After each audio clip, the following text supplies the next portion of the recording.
Баршаларыңа сәлем, менің каналыма тіркеліп, видеоны соңына дейін қарап, бірге жасап көрсеңіз болады. Құрамында сүт, жұмыртқа қосылмаған булочка. Алдымен жылы суымызды алып, осылай шай қасық тұзымызды салып, 3 ас қасық шекерімізді саламыз.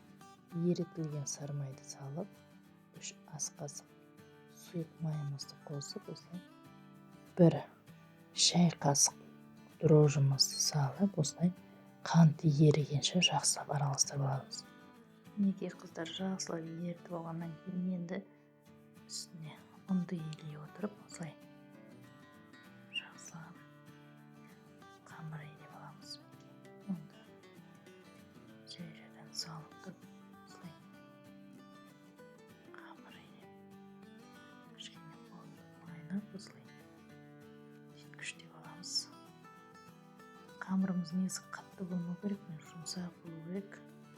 Осылай қолға жауызбайтын қамыр болу керек. Енді бұны ашытуға қоямыз. Мінекей біздің қамырымыз ашып көтеріліп шықты. Енді осыны қолымызды кішкене майлап, бөлшектерге осылай бөліп алатын боламын.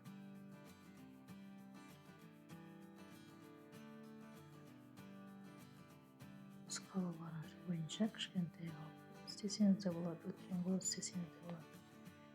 Осылай бөлшектерге бөліп, осылай оқтаудың көмегімен осылай жайып, ішіне ерітілген майды жағып, кішкене шекер салып, осылай орап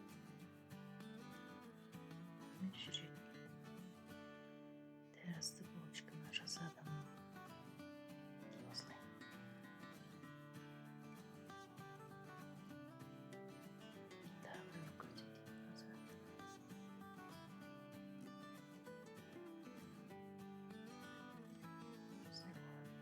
кесіп жүрекше болады. Енді осы булочкаларымыздың барлығын дайындап алып, үстіне жұмыртқаның сарысын жағып, духовкада 120 градуста пісіріп алатын боламыз. Мінекей қыздар, біздің булочкаларымыз дайын, жұмсақ. Мінекей қыздар, кәдімгі қарапайым судан жасалған булочка дайын бізде. Сіздер де осылай жасап көріңіз. Видеоның соңына дейін қарағандарыңызға рахмет.